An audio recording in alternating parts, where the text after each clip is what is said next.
vocational training, consulting services, and developing regional infrastructure. These are some of the key fields of activity of the German Chamber of Industry and Commerce, the Industrie- und Handelskammer, abbreviated to IHK. These services are financed through fees, charges, and the Chamber's membership contributions paid by companies. But who exactly pays these contributions, and how are they calculated, and how do they benefit companies? In principle, any company that is a member of the IHK is obligated to pay membership contributions. But for companies that are not listed in the German Trade Register, there are also exceptions. For instance, businesses whose annual profits do not exceed €5,200, and most startups generally do not pay membership contributions. The membership contribution is made up of a staggered basic amount and a pro rata contribution. Similar to taxes, these components of the membership contribution are based on the company's annual earnings and its legal form. So, in general, the more profits a company makes, the higher its IHK membership contribution becomes. The level of the contribution is newly determined every year by the Chamber's General Assembly.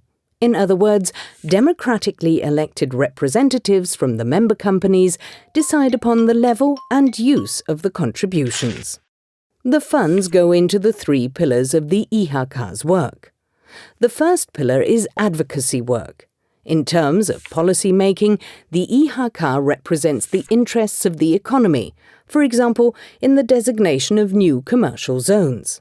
In doing so, it doesn't represent specific industries, but instead takes into account all commercial enterprises in that district.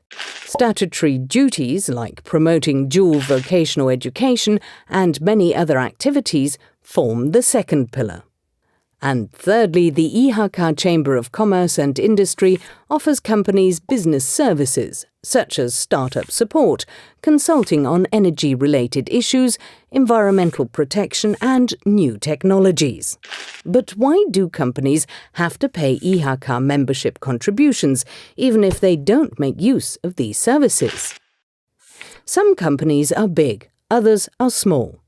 Some are economic heavyweights, others are lightweights. But therein lies the answer. For example, they all need highly qualified young professionals. But for small businesses, the cost of hiring an apprentice can be more difficult to bear than for larger companies. So they need more advice and support from the Chamber of Commerce and Industry. Through the IHK membership contributions, the costs are carried by all member companies. So, training opportunities are supported with a conscious sense of solidarity by the entire business community. As a result, more young people get an education, and businesses secure their next generation specialists. With the IHK membership contributions, they make a key contribution to the future of their economic region.